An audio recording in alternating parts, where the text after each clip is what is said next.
Kupina kuphi emakhaya emadolobheni nasekomplasta khona lapho ubukela khona SABC 1 sesifikile ke thina lehlelo Yilungelo Lakho, it's your ride silethela ihlelo lapha kumahamba phambili SABC 1 Mzansi for sure. Mina ke ngisimpiwe Ngcongwane bekunene uma ke sekufika isikhathi sekuthi ke utivikele tinkantolo temacala utawudzinga ke ummeli kepha ke ngenhlanhla lembi bathengi labaningi batitfola ke sebakhala ngenkwela emva kokuthiwa ke sebadlelwe imali noma ke kungadiphathi ngendlela kwebameli. So what do you do then when you get improper service from an attorney?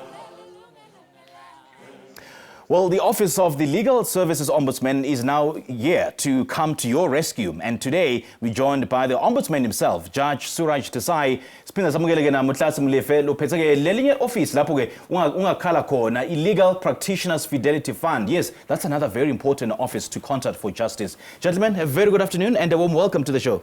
Thank you very much and good afternoon to your listeners, viewers. It's an absolute pleasure. Now, Judge, I'm going to start with you. Just what is the scale of the misconduct in this profession? Let me just say, before we get to the scale of the misconduct, can I just indicate what we do? Yes. We exist by virtue of the Legal Practice Act. The first and most important objective is to protect the public interest vis-a-vis attorneys. Right, right. And the second important function is to ensure that there is an efficient and effective handling of complaints which people have against attorneys. Mm-hmm. There are many other functions which are set out in the Act as well. Right, but those are broad functions, and those are very broad functions, I must say, and we deal with complaints in that regard. Yeah. Now, before you get to the scale of this problem that we find ourselves in, you mentioned that you protect the interest of the consumers or the interest of the public. So are you not open to a debate or an argument from the attorneys themselves that isn't there a body that seeks to protect attorneys against the clients? Yes, of course. The Legal Practice Act envisages the Legal Practice Council, which does that. The difference between us and them is this. They regulate the profession. They look after the interests of attorneys. But they also regulate them with this misconduct. We only come in when they fail to do so effectively, and that's very often. All right. That the public have a complaint about not simply the attorney, but the manner in which the complaint was dealt with by the Legal Practice Council. Now, to come to the first question you asked, the scale. Yeah. I've been thinking about that since when I last spoke on another program, and lots of queries about that is when I mentioned the ethics are in fact crumbling. It's perhaps inelegantly phrased. What is in fact happening is this. There's been a great deal of publicity, both to the Zondo Commission, firstly, where there was a severe and savage criticism of attorneys. And secondly, what's happening at the Road Accident Fund. I mean, you see attorneys getting millions of rands twice over, and they have not finalized that yet. Now, that's simply unacceptable. And over and above that, there's the daily looting of attorneys' funds by attorneys, the trust funds, which my learned friend will deal with more effectively, his field. But, you know, it's simply unacceptable that a large sum of money, 5 to 10 million rand, are stolen. Yeah, and nothing has happened up till now. Yeah. Nothing has happened because the state hasn't prosecuted. The Law Society or the Legal Practice Council is sitting on its haunches, not dealing with the matter. They have used all sorts of explanations for that. But let me say this clearly and categorically. The investigation of complaints against attorneys must be expedited, especially when there are large sums of money stolen from public money that's stolen. Absolutely. Mr. Mlefe, I would love you to come in, especially the last point that he made, the fact that nothing is being done or nothing is seemingly being done when public monies have been squandered. Where does the problem lie? I think one must always be very, very careful when you deal with how you actually are handling these things. Yes. Firstly, there's a resource issue which we must understand. Right. You are talking about a total of almost 40,000 odd legal practitioners in the country. And when you look at an institution like the LPC, which is the regulator, you will find that at a resource level, they don't have the people to be deployed to act more proactively in order to ensure that these kind of things don't happen. But where they do happen, for instance, where claims come to us from members of the public who are consumers of legal services, we also deploy some of our resources to ensure that we investigate and we get a form of justice for the member of the public who has been left out of pocket, be it someone whose money has been stolen or someone who's merely alerted us to unethical conduct, which we then refer to the regulator and track in order to see if something is actually being done about that. The unfortunate part about these things, which the general public or members of the public do not understand, is the fact that generally the regulator and ourselves, and to a large extent the ombudsman himself, will find himself in a situation where they actually come in at the back end of conduct that has already taken place. And we can only provide justice in the form of some form of sanction where it is just unethical conduct, but where it involves things like theft of trust monies, we ensure that we push towards the removal of a specific individual who has stolen from the role of legal practitioners in the country.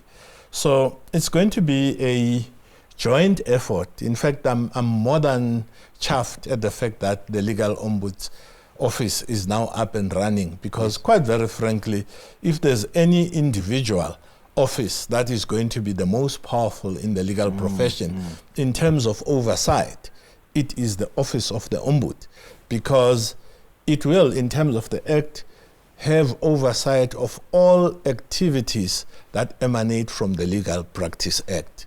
So if you want to complain about the regulator, you're free to do so. You want to complain about the fund, you're free to do so. But it gives you more layers, yes. It gives you more layers as well. I mean, it leads to my next question. What does it take for an issue to reach the Office of the Ombudsman? You mentioned the issue of resourcefulness or some institutions being under-resourced. Is that the main reason? Not really. Sometimes it's pure inability to act on time. That makes people particularly upset, and they would go to the second layer of supervision or oversight over what their complaint is all about. And I must emphasize, don't forget that we live in a very litigious society. And because of that, there would be people who would complain without cause. But more often than not, people complain for a very good reason, and they ought to be listened to. You know, Judge, the power dynamics seem unfavorable to a lay consumer or a consumer who is aggrieved but does not have the means to reach out to the necessary institutions to get legal recourse versus an attorney. Doesn't that, in a way, intimidate the consumer against perhaps approaching or taking the matter further? Let me just say this, that there are no fees involved in approaching us. It's simply the question of popularizing the office and making it accessible to all the people in the country. Our problem is this: we only have offices in Cape Town and in Pretoria. We don't have offices in the rest of the country. So you have to communicate by email in the other parts from the other parts of the country. The problem with that, though, is that I don't know what percentage of the population, but very few, actually have access to emails. The very poor don't have access to emails. So we do have that problem. What we're intending to do is to go on a roadshow and make the means of communicating with us easier to deal with the complaints. It's true that the majority of people feel disenchanted with the legal profession. It's not correct as you put it on public funds. It's not public funds in the sense of state funds. It's public funds in the sense of consumers' funds, which are placed with an attorney for transfers of property, for all sorts of other things, which are then misappropriated by attorneys. I agree that there is a lack of resources which the LPC has, but I think there should be a greater sense of urgency in dealing especially with high-profile matters. You see, in law and as in life, much is perception. Yes. If we leave the attorneys walking in the street, then we don't get the required respect for the law and the legal system. It's not simply the failure to act on the part of the LPC. There's an important aspect to this. It's theft. Stealing trust money is theft, and it's theft in the ordinary sense of the word. True. We would also urge the much maligned NDPP to do something about these matters. We know attorneys have stolen millions of rand and are walking in the streets, and people see that. Say, that man stole a few million rand, he's still walking in the street. Now, to restore confidence in the entire system, we must be seen to be acting. They do, the LPC does, and we must do so now as a new body. I intend, as the best of my ability, to bring a sense of urgency to the issues which are arising now in the country, the serious issues which arise with regard to misconduct generally on the part of attorneys. All right, and I'm glad that you touched on the issue of the urgency, and I want to pose the question to you, Mr. Molefe, but let's pause it for now. Please do join us after this break. Leli, Yilungelo Lakho.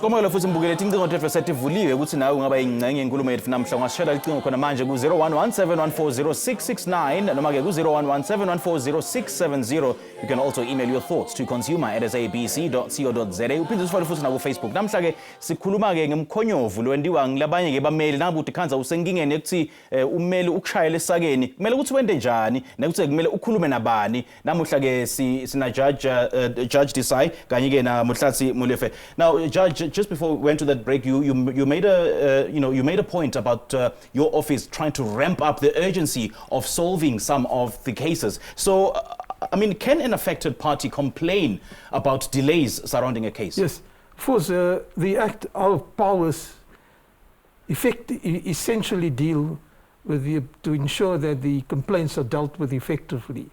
That's one of the objects of the appointment of the Ombud's office. Now, one of the delays, any undue delay, would impact upon the effectiveness of the remedy. So we surely will deal with that. But so will that case run parallel with the main case at hand? No, it doesn't. Well, we'll urge the LPC to deal with the matter more expeditiously. But the point is this, that the LPC does have serious problems. As Mr. Molefe pointed out, there are problems of resources and that sort of thing. So if there is, they'll explain to us if there's a genuine problem. Correspondence between people takes a long time. The responses take a long time. People consult their lawyers and that takes a long time. So there are genuine reasons for delay. Not as delay as some of the criminal trials are taking place in the country, but generally there are reasons for delays which we can accept. But we can only urge the LPC not to react tardily to complaints. But if there are serious issues which are not being dealt with, we will take the necessary steps. Okay. And then if I feel aggrieved in terms of my case or my issue not being dealt with expeditiously as it's supposed to be, can I then sue the lawyer who has ostensibly stolen my funds or money that is due to me? Instead of approaching your office, like what should be the first step? Should I sue the lawyer or approach your office? Well, if somebody steals your money, you can sue him, charge him, do everything you can to get your money back, I suppose. Okay. But we can deal with him professionally. We can deal with the attorney. Getting money back is not our problem. Okay. That's the problem Mr. Molefe will deal with. That's his office that deals with restoring funds and that sort of stuff. But we will certainly deal with it to ensure an effective handling of complaints by the complaints body. But let me just come in and explain to you the difference between us and the LPC. The difference between us and Mr. Molefe's office, that's very obvious. The difference between us and the LPC, it's a bit dicey at points. What the Act envisaged was when the LPC would be the profession regulating itself. Lawyers looking after the kith and kin, making sure that they stay in line, making sure that applications are brought for the striking off, making sure that the welfare is managed. The welfare is managed as well.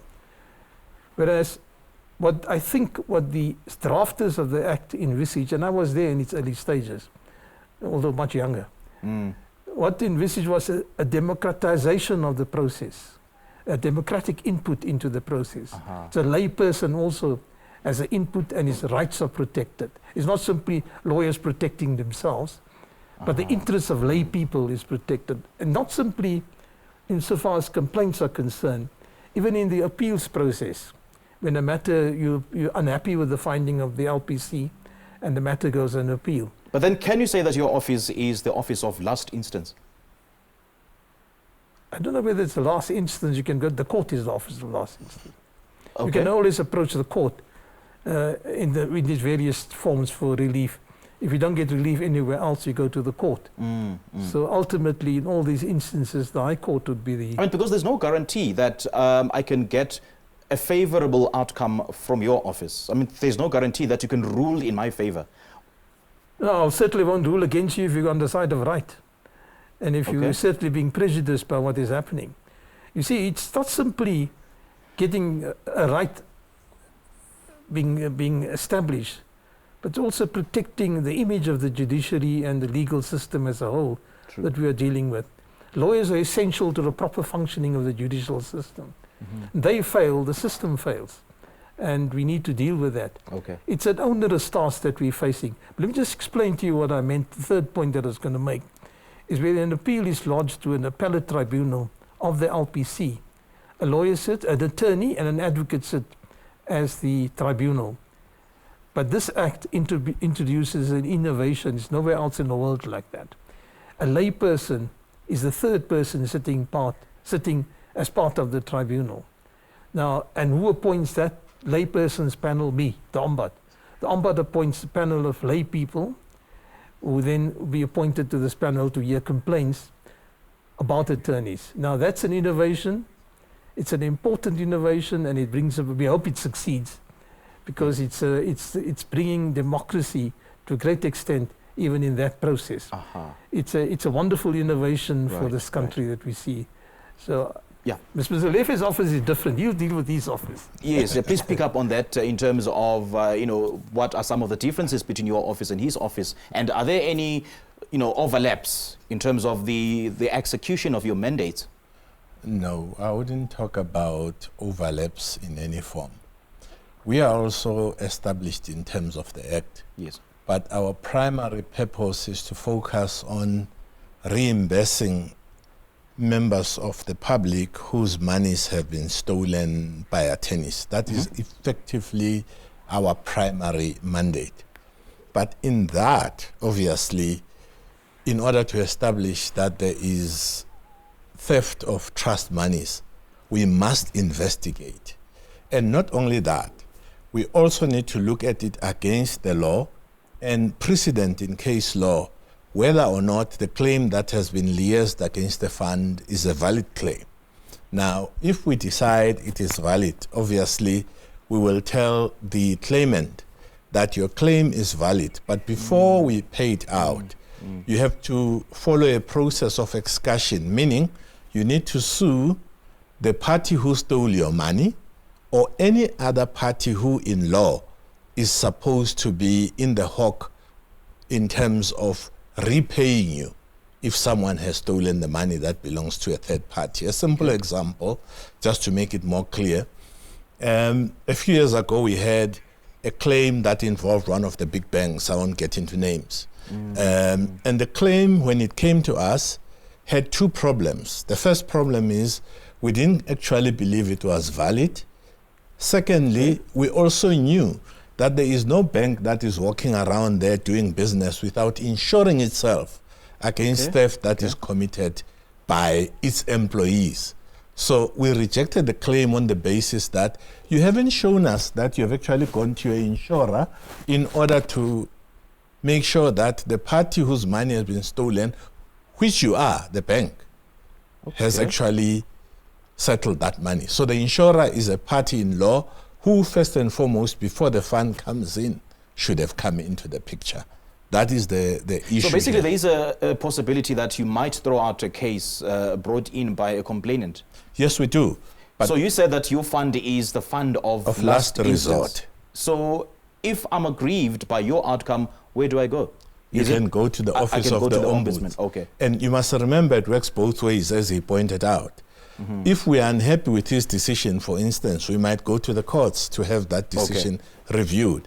But what is important, which I want to emphasize at this point, is that no member of the public since January 2023 is entitled to claim more than 5 million rands from the fund at any single situation where his money has been stolen by a legal practitioner. Please say that again. So they're not supposed to claim more than 5 million rand? If you give a lawyer 10 million rands, for instance, and he disappears with it, until December 2022, you could claim that full 10 million rands from the fund.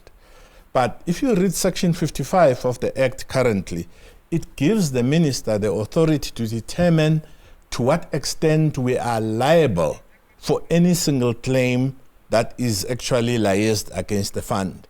And in January 2023, he gazetted a figure of 5 million rands. So if you are a member of the public, what that tells you today is that you ought to be more careful.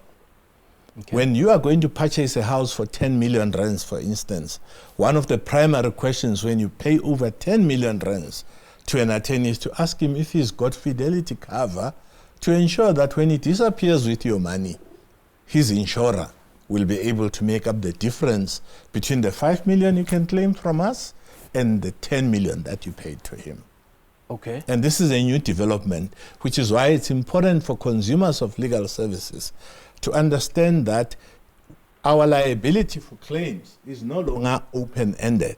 It is now kept at a single claim of 5 million rands. It doesn't mean that if you've got multiple claims, you cannot claim. You can. What's that cover again? You said 5 million. No. You said that before a lawyer takes up my case, what should I ask him? Fidelity cover. Fidelity cover. Fidelity cover. Let's leave it there for now.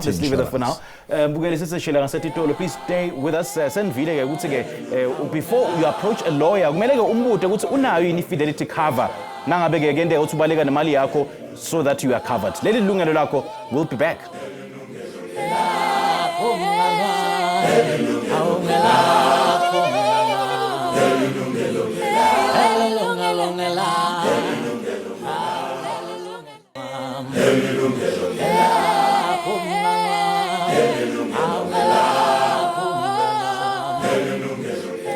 Welcome back, everybody. Today we're talking about your rights and legal recourse should you be in a dispute with an attorney or when your lawyer has mismanaged or vanished with your money. Judge Siraj Desai's office is the go-to place for a remedy, and alongside Mr. Mhlase Molefe from the Legal Practitioners Fidelity Fund. But before we get to a discussion, let's take our first caller, Sinamakosi ulapha Newcastle. Sawubona ehleleni, sawubona.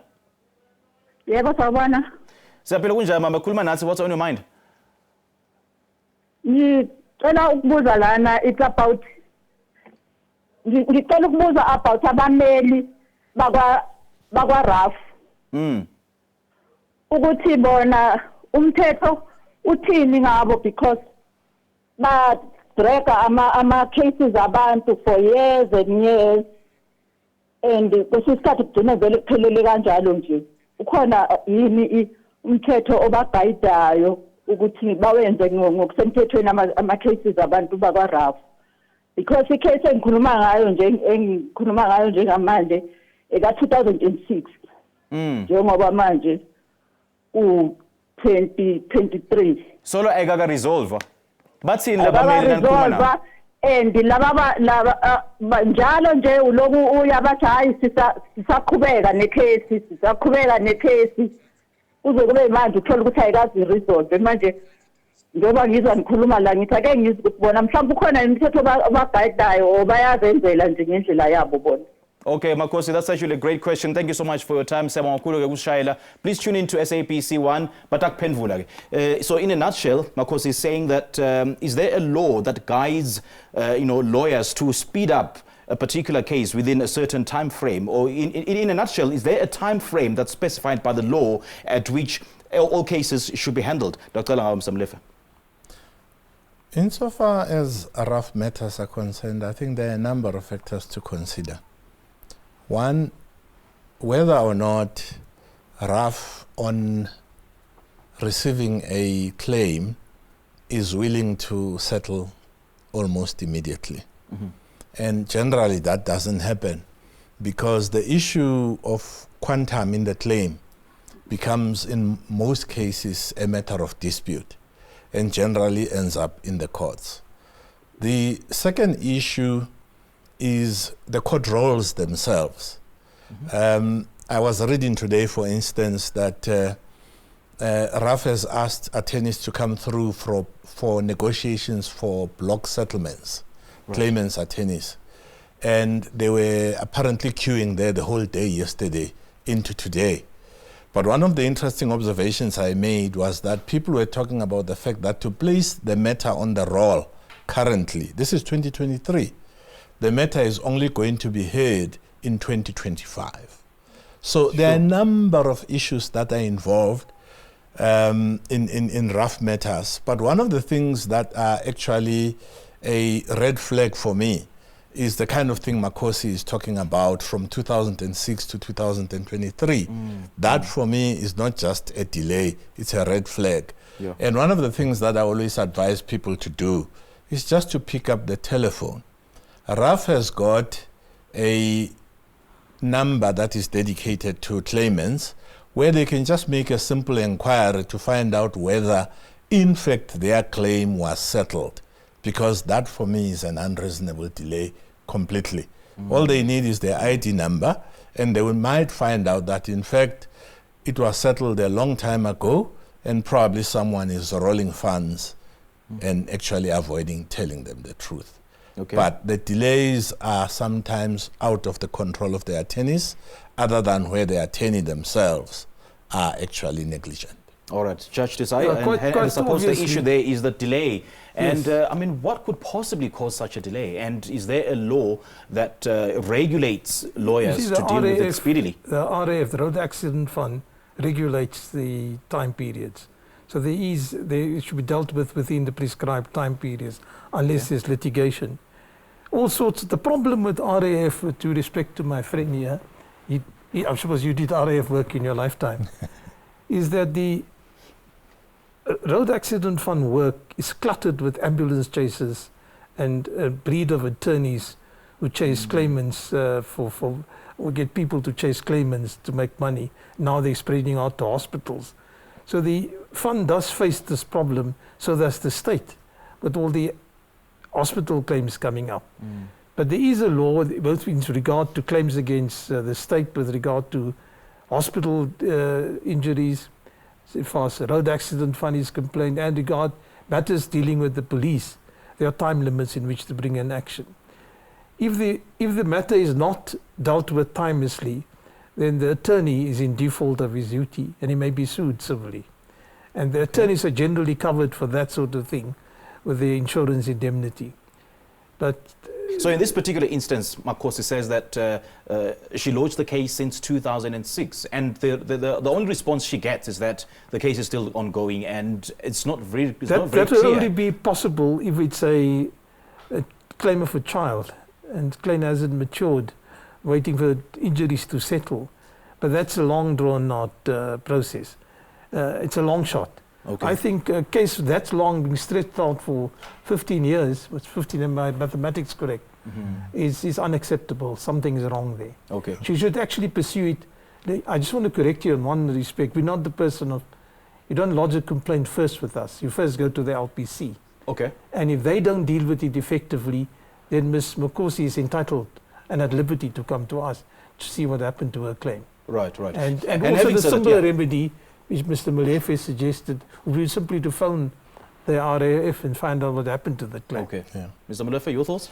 I was basically going to make a follow-up point. Yes. The minute you discover that there was no claim lodged in the first place, then it talks to negligence. It talks to what Judge Desai is saying. You would then be entitled to sue the practitioner concerned for negligence because he let the claim prescribe in his hands. The timelines he's talking about are the initial steps. And if it prescribes, you then have the right to sue him. And once more, within the context of what we do at the Legal Practitioners Fidelity Fund, we set up a special vehicle unit called the LPIIF, the Legal Practitioners Indemnity Insurance Fund. It is set up for situations like those where a practitioner is negligent, and when you sue him, the LPIIF steps in to ensure that you are not left out of pocket. But in instances like the RAF, I must also emphasize that when the claim is valid, there is a deductible that is payable by the negligent attorney as well. So in effect, let's say your claim was 2 million rands. We are going to pay to a certain extent to the exclusion of the deductible, which you must actually get from the attorney themselves. So if I suspect foul play in whatever form, so do I have the right to approach your office that, Mr. Molefe, I don't like the way you guys are handling this, so what do I do? Absolutely. You actually can complain, and if we don't react in a way that is correct, you are free to go to the office of the Ombudsman. Yeah, you first actually go to the, before you in fact go to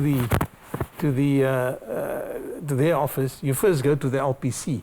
Find out what happened to the complaint. Yes. The LPC is duty bound to establish what happened to your complaint. Yeah. And if you don't get joy there, you go to them and you come to us as well. Yeah. Okay, all right. Let's leave it there for now. Please hold with us. We'll continue our conversation in just a moment. Don't go away.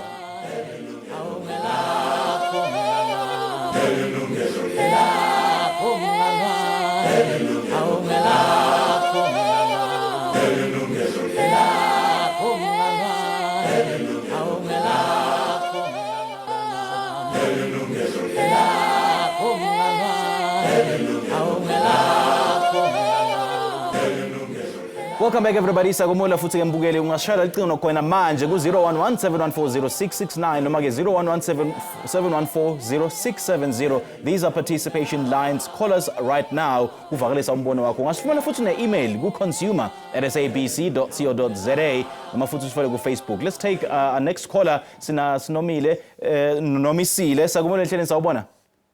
Sawubona bhuti njani? Siyaphila kunjani mama? Sikhona lapha enkosi ngicela ukubuza. Ngo-2017 utata wahlaselwa ileopard melene ne-reserve lendawo wahlaselwa ileopard aze ke ngoku le case yafakwa egqwetheni okokoko kwango-2017 xa sibani uye egqwetheni ibani ukuthi hayi sisebenza ngegqotha hayi sisebenza toti nangoku oko sihamba egqwetheni yatya neebhokhwe neenkomo elo leopard leyo ityele apha oko zange sifumane uncedo. Ingaba thina singenza njani ukuze utata afumane uncedo? Okay, Nomisile siyabonga kakhulu ukusishayela. Well, when I understand Nomisile correctly, is that a leopard attacked her husband, and would the RAF be involved in that particular incident? Would the lawyer then be involved? That's my understanding. No, not the RAF. To the extent there might be an involvement of a lawyer is if there's a third party who owns that leopard and did not make sure that it is actually looked after safely so that it couldn't attack people. To the extent that a lawyer could be involved, yes, that's the only way.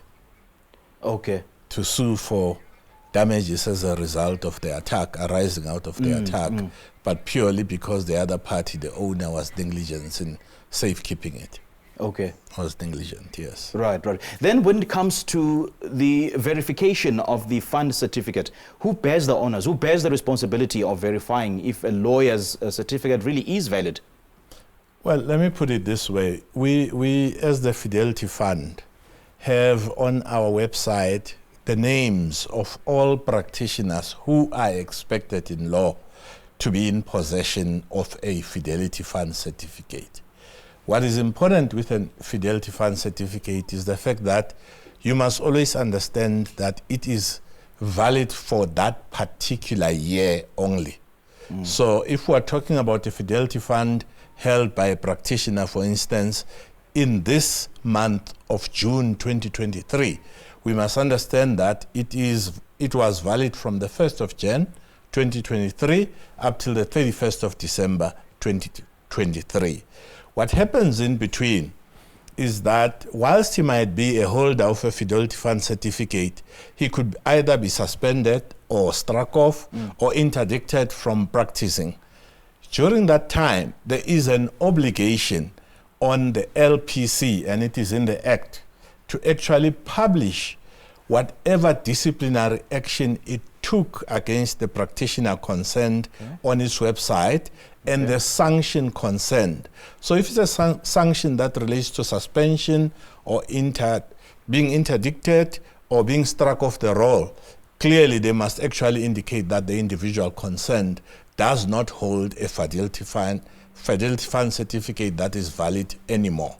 But it is also your duty, and this is what I would like to emphasize most of the time to consumers of legal services, that if you are able to have access to the website of either the LPC or the Fidelity Fund, you would actually readily establish if an individual is in fact in possession of a Fidelity Fund certificate. And the importance of that is a practitioner who does not have a valid Fidelity Fund certificate cannot accept money from a member of the public interest or property interest.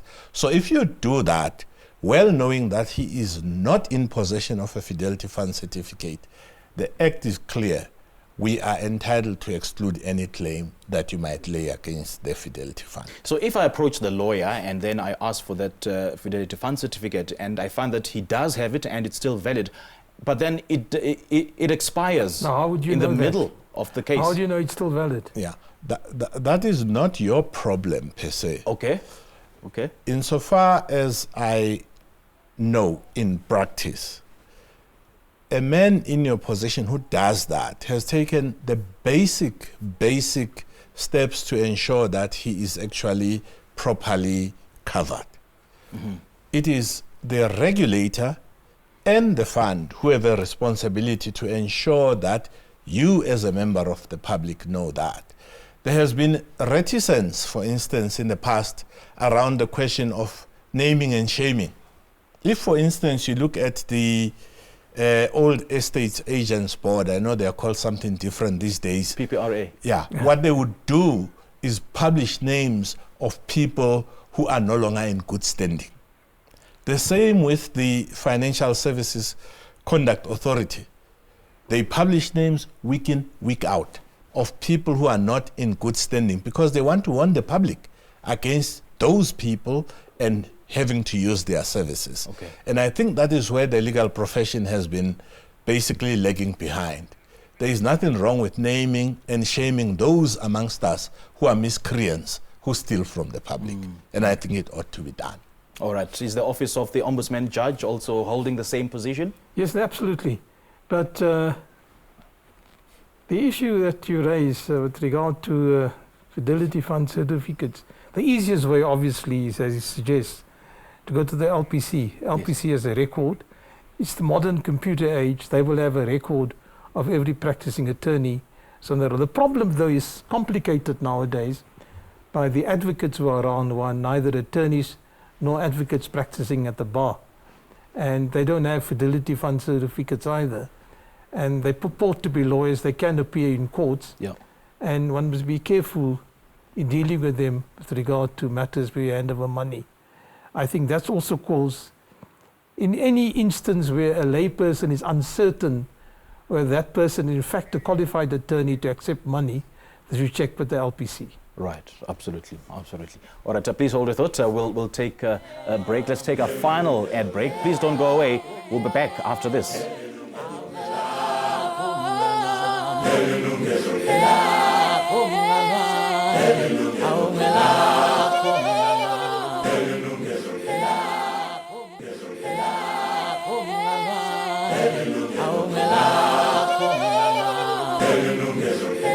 come to our very final segment. Siyaqhubeka futhi nenzaba yethu ke. Kepha singaqhubeki, let's take a final caller. Sina baba sicela ulapha ke Matatiyele. Sakumukile ehleleni sawubona baba. Uphilile njani baba? Siyaphila kunjani baba? Uphilile. Khuluma nathi baba, what's on your mind? Mina bengicela ukubuza maqondana nama-lawyer futhi.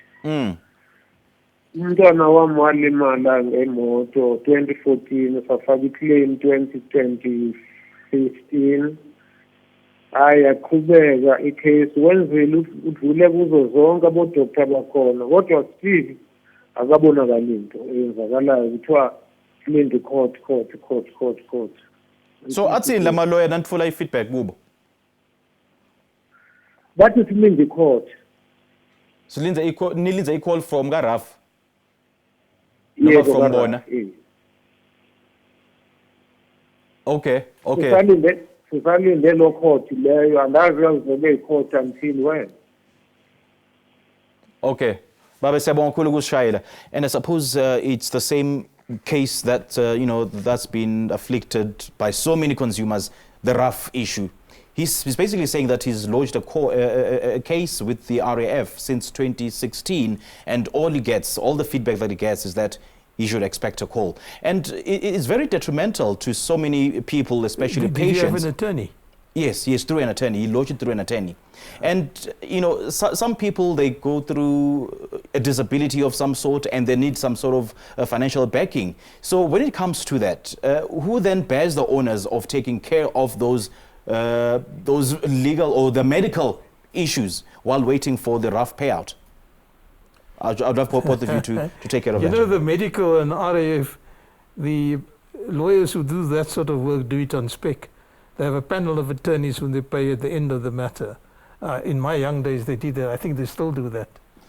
Yeah, I think what they are doing is they are taking those matters on a contingency fee basis. So you don't pay, they will only get their fee at the end of the matter if they are successful. So who takes care of those medical bills then? They basically, so is that contingency fee you mentioned? Yes, it's part of that. They basically do the medical checks, the reports, etc., and they have their own specialists who will wait for the matter to be settled before they are paid, that kind of thing. But what I always say to people is very simplistic. People look for complicated answers to what I think could be a very simple solution. Firstly, I still repeat, if you want to know whether or not there is a claim lodged, phone the RAF.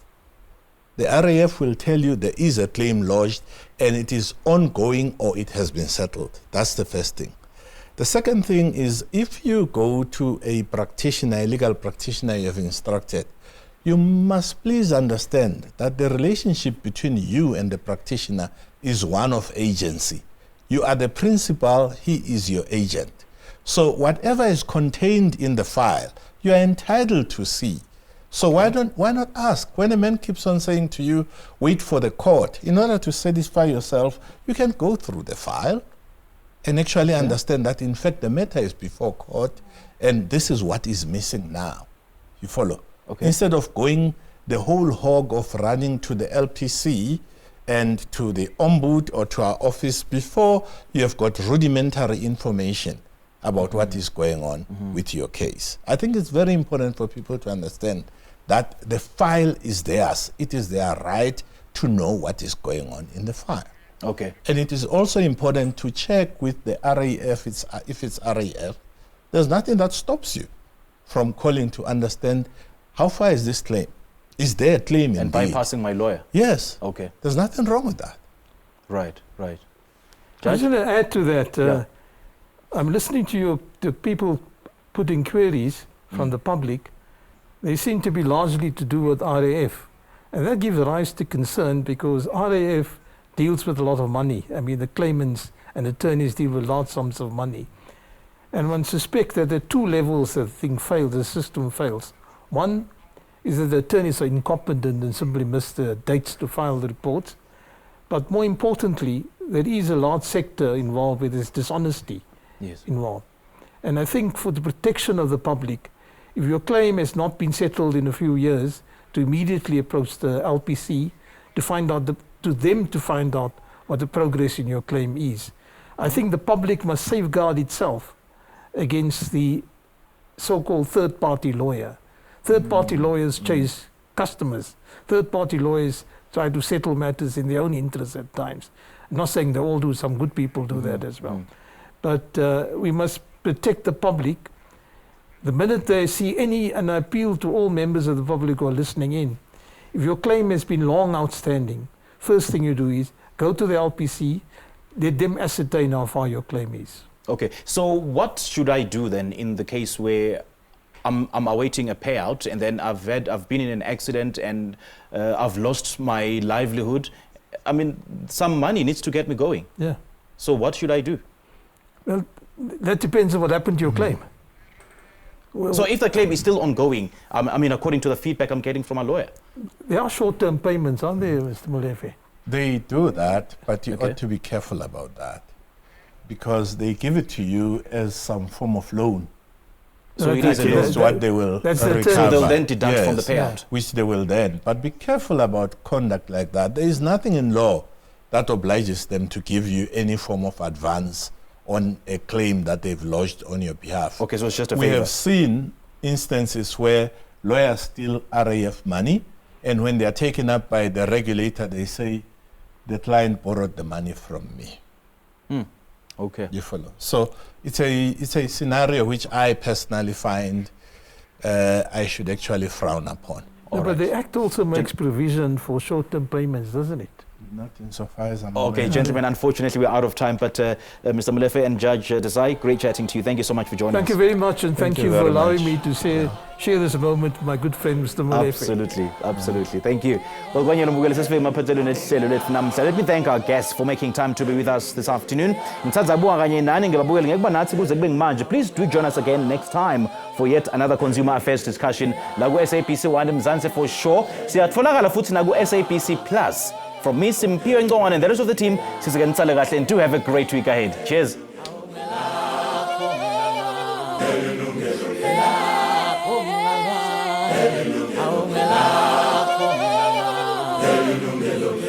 Yilungelo Lakho.